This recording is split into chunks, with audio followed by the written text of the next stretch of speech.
제가 항상 좀 어색해하는 게 꽃을 다는 걸 참 어색해하는데, 그래도 오늘 또 어버이 주일, 스승의 주일이라고 예전도에서 달아주셔서 대표로 제가 단다는 심정으로 달고 있겠습니다.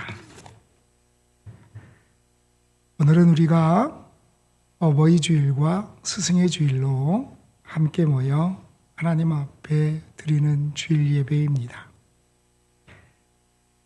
몇 년 전 미국의 사진작가였던 디애나 다이크만이 그가 20년 동안 찍었던 사진을 사람들에게 보여줄 때 많은 사람들에게 감동을 준 적이 있었습니다. 그 사진은 자기가 부모님 집에 방문하고 그 집을 떠날 때 사랑하는 딸을 배웅하는 부모님의 그 장면을 20년 동안 사진으로 찍어서 그 부모님 사진을 전시한 전시회였습니다. 1995년부터 처음 사진을 찍기 시작해서 부모님들이 그 자녀가 떠날 때까지 계속해서 손을 흔들고 있는 모습들을 찍었던 것인데, 시간이 지나면 지날수록 그 부모님들이 점점 늙어가고 또 자기에게는 딸아이가 생겨나고, 그리고 언제까지나 자기에게 손을 흔들어 줄 것이라고 생각했던 아버지가 먼저 세상을 떠나시고, 나중에는 사랑하는 어머니마저 세상을 떠나고 이제 그분들이 서 계신 자리에는 아무것도 남지 않은 그런 빈 차고만이 남아있던 사진을 보여줍니다. 그녀는 이렇게 기록하고 있습니다. 내 인생에서 처음으로 나를 향해 손 흔들어주는 사람이 없었다. 이 사진들을 보면서 우리는 많은 생각을 해봅니다. 자녀에게 부모란 언제나 그 자리에 타산처럼 자신의 울타리가 되어서 자신을 변함없이 지켜줄 것 같은 존재였는데, 이제 시간이 지나 그 자리가 비게 될 때 얼마나 그 자리가 커다란 무게였는지를 깨닫게 되는 존재, 그것이 바로 부모의 모습이라는 것입니다. 그렇다면 부모에게 자녀란 어떤 존재일까요? 자녀는 부모에게 삶을 살아가는 보람을 가져다 줍니다. 아니, 어쩌면 살아가는 목표가 되어질지도 모릅니다. 하지만 때로는 말할 수 없는 고통을 주기도 하는 것이 자녀들의 모습입니다. 자녀들이 부모가 기대하고 기도하는 대로 자라나지 않을 때에 부모의 마음에는 커다란 짐을 하나 지게 되지요. 내가 뭘 잘못해서 자녀들이 이렇게 자라나는 것일까 하는 무거운 마음을 갖게 된다는 것입니다. 자녀 양육에 있어서 부모의 책임은 상당히 중요하고 결정적인 영향을 끼친다는 사실을 부인할 수는 없지만, 자녀의 양육의 모든 것이 전적으로 부모의 책임인가? 성경은 그 모든 것이 부모만의 책임이라고는 말씀하지 않습니다. 자녀는 부모에게 속한 존재가 아니라 하나님 앞에서 독립된 존재로 살아가기 때문입니다. 에덴 동산에서 아담과 하와가 살아갈 때 그들은 죄에 오염되지 않은 완벽한 환경 가운데 살았던 사람들입니다. 어쩌면 그들에게 부모와 같은 존재는 바로 하나님이셨습니다. 하나님께서 직접 아담과 하와를 기르셨기 때문입니다. 그럼에도 불구하고 아담과 하와는 타락했습니다. 누구의 책임입니까? 부모와 같은 역할을 감당하셨던 하나님의 책임입니까? 아닙니다. 그것은 아담과 하와의 책임입니다. 예수님의 교육을 받았던 제자들을 한번 생각해 보십시오. 그들은 너무나 완벽한 스승 아래에서 교육을 받았습니다. 요즘에 잘 나가는 일타 강사, 강남의 학원 강사들과는 비교할 수 없는 그런 교육을 그들이 받고 자라났다는 것입니다. 여러분, 우리가 지금 직접 함께 성경 공부를 하는데 그 성경 공부를 인도하시는 분이 예수님이세요. 그런 곳에 앉아서 예수님과 함께 말씀을 듣고 또 함께 식사를 나누고 함께 전도를 나가서 주님과 함께 그 모든 것들을 우리가 함께 할 수 있다고 생각해 보십시오. 그럼에도 불구하고 가룟 유다는 예수님을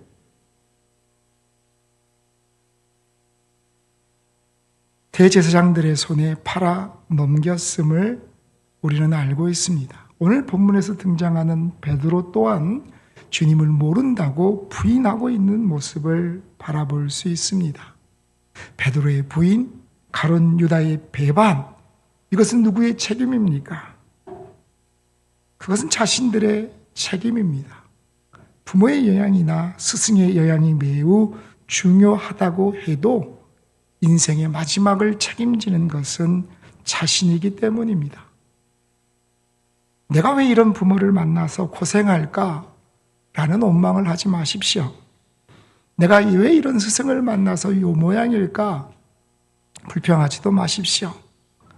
또한 자식의 문제를 바라보면서 이 모든 것이 내 책임이라고 죄책감 갖지 마시라는 것입니다.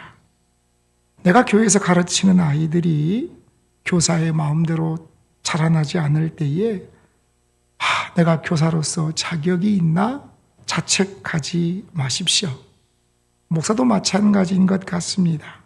성도들이 어려움을 겪으면, 어려운 일이 생기면 내가 그만큼 더 많이 기도하지 못한 탓인가 하는 죄인 아닌 죄인의 심정이 찾아올 때가 있는데 오늘 성경은 우리에게 말씀합니다.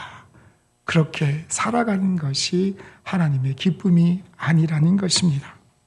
오늘 성경에 보면 우리의 자녀들이 신앙적으로 또 인생의 어떤 실패의 길을 만났을 때에 우리 부모들이 죄책감에만 머무르지 않고 어떻게 하면 그 자녀들을 회복시킬 수 있을 것인가에 대하여서 우리에게 말씀하고 계십니다.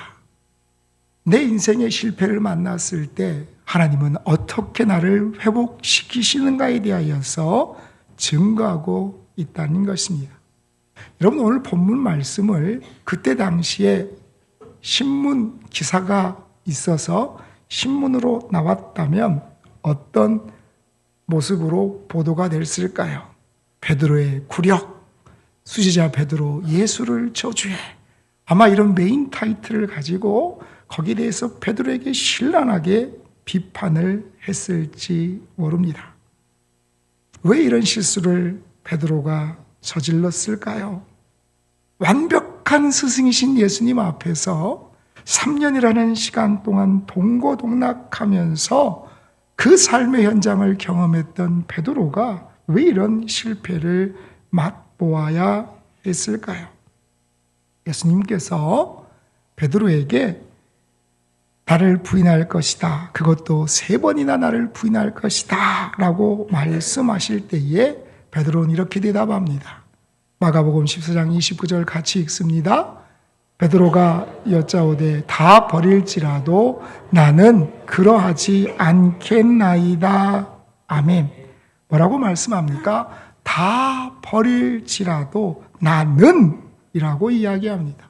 주님, 요한도 버리고 야고보도 버리고 안드레도 버리고 다른 사람 모두가 다 주님을 버려도 저는 그렇지 않습니다. 라는 것이 베드로의 고백입니다. 여러분, 이것은 그에게 비교의식이 남아 있었기 때문입니다. 사람이 살면서 누군가와 비교하지 않고 살아갈 수는 없습니다. 누구나 주변 사람들을 의식하면서 살아가기 때문입니다. 그러나 지나친 비교의식은 삶을 곤고하게 만들고 좌절하게 만듭니다. 비교의식은 열등감 아니면 우월감을 낳기 때문입니다. 열등감이나 우월감은 서로 다른 감정이 아니라 동전의 양면과 같은 그러한 감정입니다. 지나친 우월감을 가지고 있는 사람은 어쩌면 지나친 열등감에 사로잡혀 있는 사람이기도 하다는 이야기입니다. 그리고 베드로는 원래 성격이 어떤 사람이었어요? 1번 극아이다, 2번 극이다. MBTI에서 보면 베드로는 분명히 대문자 2였을 거예요. 너무나 활동적이고 적극적이었던 것이 베드로의 모습입니다. 그런 그가 지금 너무나 소극적인 모습으로 성경에 등장하고 있습니다. 누가복음 22장 54절 같이 읽습니다. 베드로가 멀찍이 따라가니라. 아멘. 누가는 베드로의 모습을 어떻게 표현하고 있습니까? 멀찍이 따라가니라 라고 말씀합니다. 베드로가 멀찍이 따라갔다는 그 말은 예수님과의 그 거리가 공간적으로 점점 더 멀어져 갔다는 것입니다. 여러분, 신앙생활에는 적극성이 필요합니다.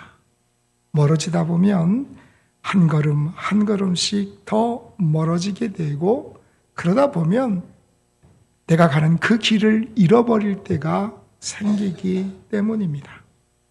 어떤 사람이 신앙생활을 잘하다가 갑자기 신앙을 떠나게 되면 우리는 야, 저 사람 왜 저래?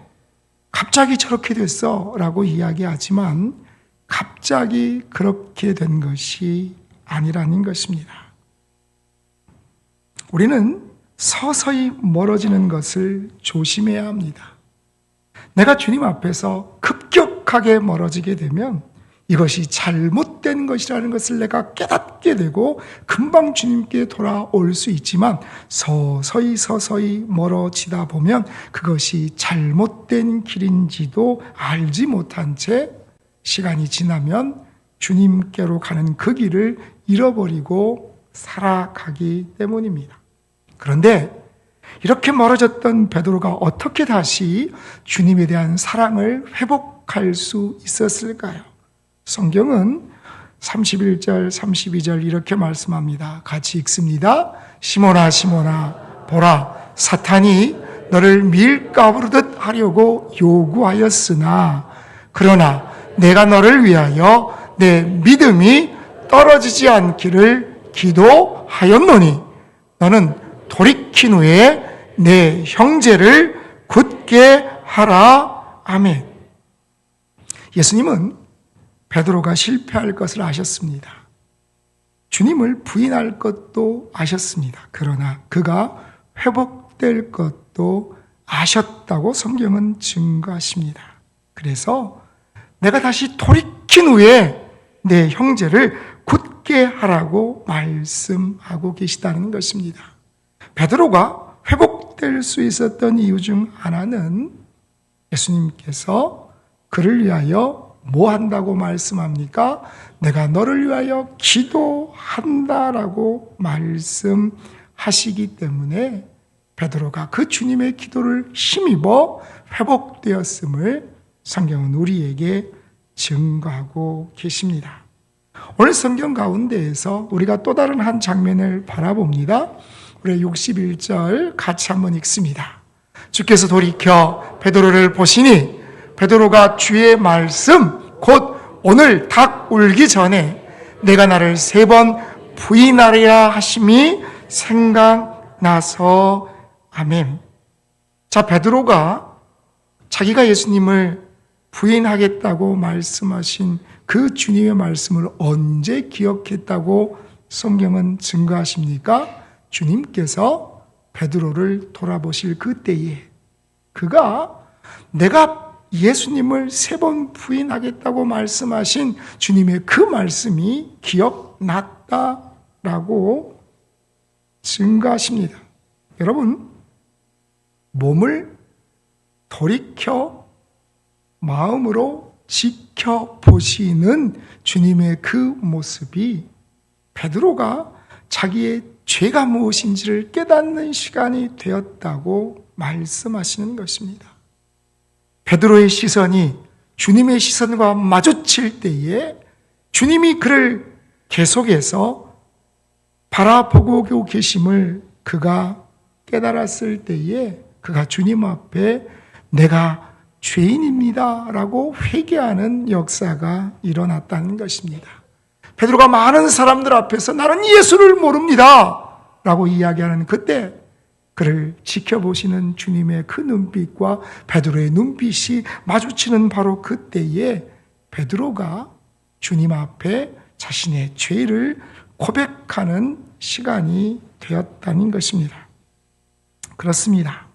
때로 우리 자녀들이 우리가 원하지 않는 모습으로 자꾸 비뚤게 나가더라도 그 자녀들을 바라보면서 내가 아무것도 해줄 것이 없을 때가 있다 할지라도 때로는 내가 실패 앞에서 고통받고 좌절 앞에서 넘어질 때 나에게 아무런 소망이 남아있지 않는 것처럼 여겨진다 할지라도 주님은 변함없이 우리를 바라보시고 우리의 자녀를 지켜보시는 하나님이심을 우리는 믿습니다.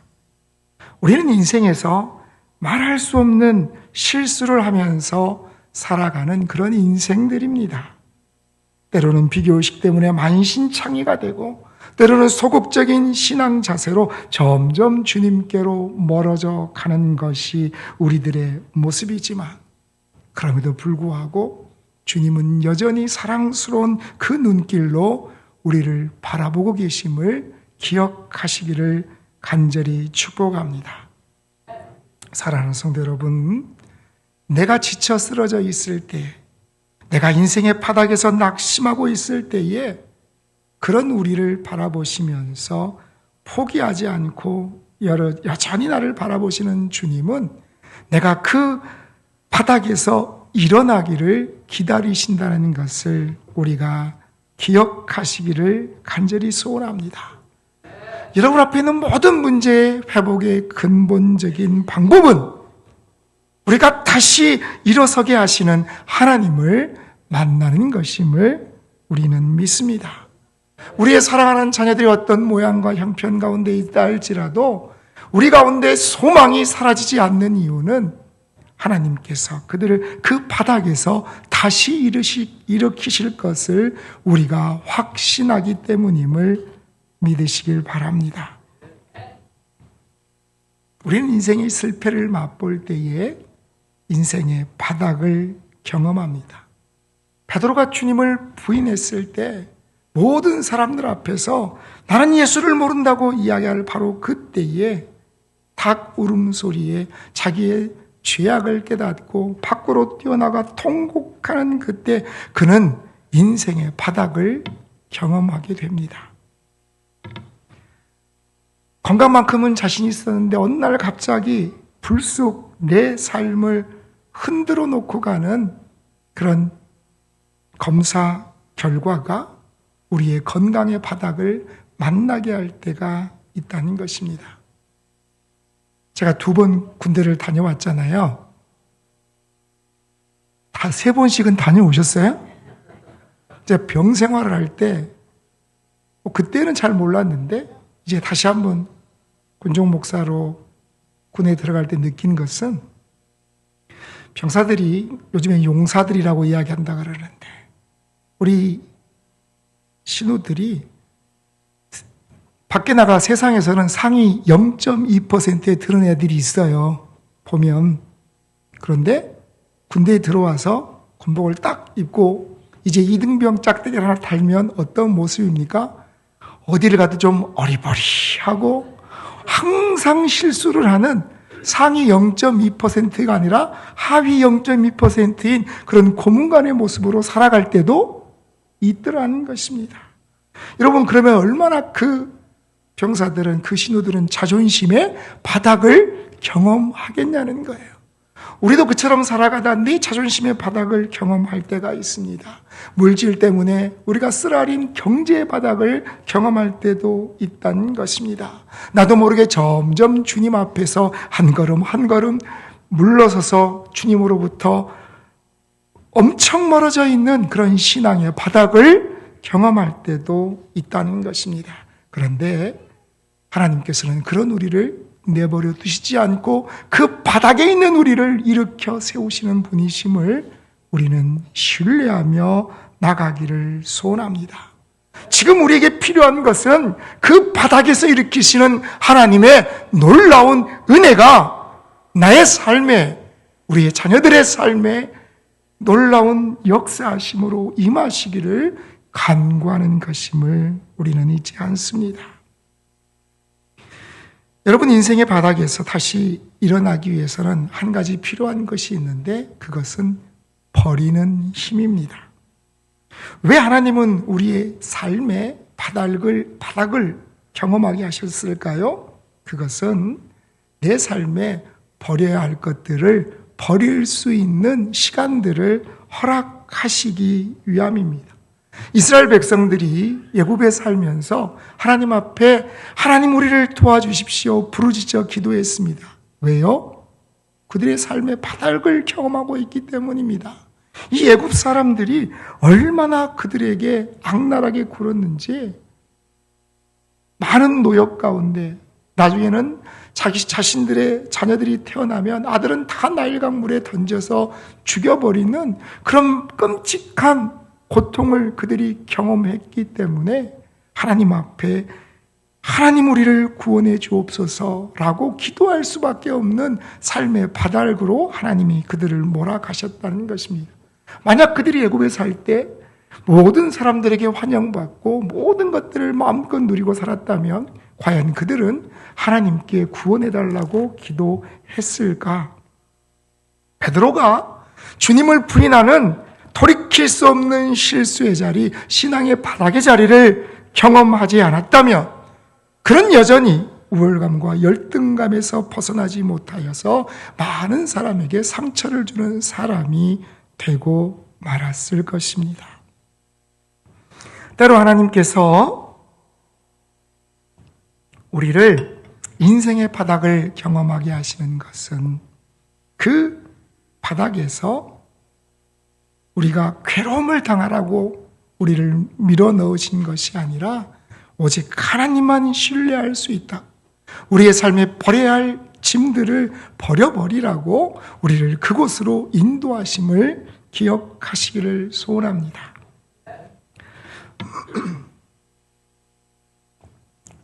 여러분들이 카메라를 처음 손에 잡아보셨던 때가 언제입니까? 카메라를 요즘 MZ들도 쓰나요? 핸드폰 말고 카메라, 그것도 필름 넣어가지고 칙칙칙 돌린 다음에 착각. 언제쯤 여러분은 그걸 한번 처음, 아버지들의 재산 목록 1호였어요, 옛날에는. 그래서 감히 그걸 건들 수가 없어요. 아버지가 큰 마음 먹고, 그래, 가서 찍어라! 주시면, 그런데 다 찍고, 잘 모르니까 뭘 툭 누르는데 막 열려. 무슨 말씀인지 이해되십니까? 그러면 나중에 이날을 해보니까 아무것도 안 보이네. 세계에 3대 필름 회사가 있습니다. 코닥, 후지, 아그파. 여러분, 이 세 필름 회사 가운데 1936년 세계 최초로 컬러 필름을 개발했던 회사는 아그파였습니다. 2001년 이 회사는 최대 흑자를 기록했습니다. 그리고 4년 뒤에 2005년 파산했습니다. 왜요? 다른 회사들은 시대의 흐름에 맞춰서 디지털로 바꾸어가는데 이 회사만큼은 전통적인 필름을 버리지 않고 있다가 최대의 흑자를 낸 4년 만에 파산했다는 것입니다. 여러분, 나무가 겨울철을 어떻게 보냅니까? 지금 요때 우리가 나무 숲을 보면 그 색깔이 너무너무 이쁘잖아요. 이게 좀 진한 녹색도 아니고 이제 막 피어나는 그런 아주 그 생기 넘치는 그 초록빛. 여러분, 그 무성한 잎을 자랑하던 나무들이 겨울에 어떻게 지냅니까? 끝까지 그 잎들을 하나도 내가 놓치지 않겠다 붙잡고 있는 나무는 겨울 동안 얼마 못 가서 영양분이 부족해서 말라 죽습니다. 나무들이 어떻게 그 겨울을 남습니까? 모든 잎을 다 떨어뜨리고 앙상하게 지내지만 새로운 봄이 되면 새싹을 움트기 위해서 준비하는 시간을 갖기 때문에 살아난다는 것입니다. 하나님께서 우리의 인생의 바닥을 경험하게 하실 때에는 하나님께서 우리에게 새로운 힘과 또 새로운 사명을 주시기 위한 그 은혜를 경험할 수 있는 준비 시간을 주신다는 것을 기억하시기를 소원합니다. 여러분, 바닥에는 힘이 있습니다. 어떻게 알 수 있습니까? 농구를 하시는 분들은 공을 어떻게 해요? 바닥에 힘껏 던지면 공이 힘껏 튀어오르죠. 바닥에는 힘이 있기 때문입니다. 여러분, 아이가 성적표를 가져왔어요. 요즘에는 뭐 성적표를 따로 가져오진 않지만 가져왔는데 전교 꼴찌예요. 여러분, 그럼 우리에게 희망이 있어요. 왜요? 다시 올라갈 길밖에 없기 때문에. 그렇지 않나요? 여러분, 우리의 인생에 지금 내가 바닥이라고 생각되시면 우리에게는 말할 수 없는 희망이 있어요.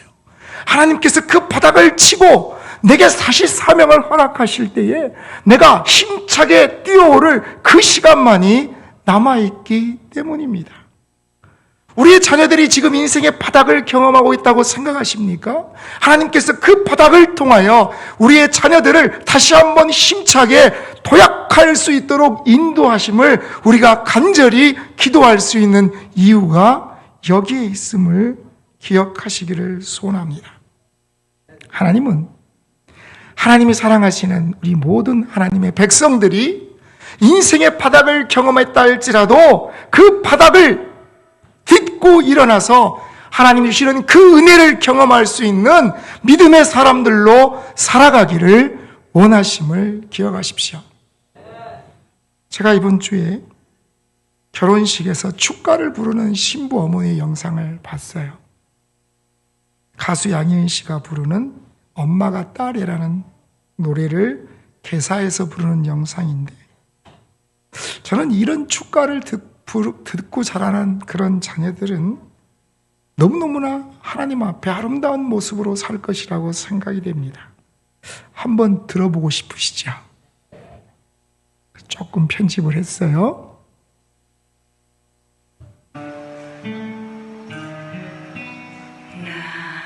소리 좀만 키워주세요.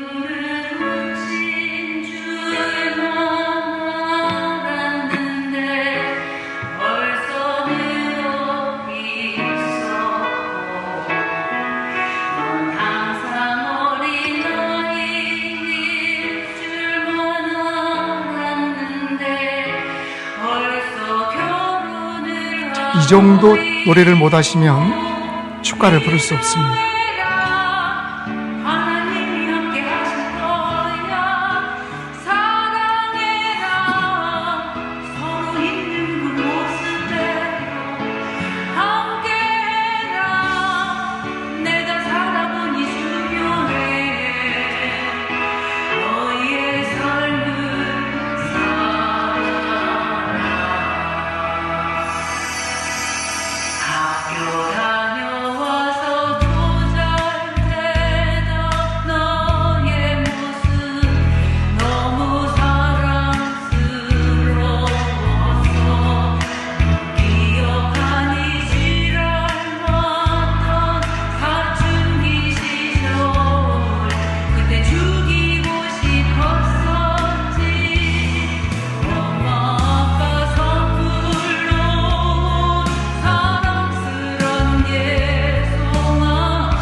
용서해 줄 수 있겠니?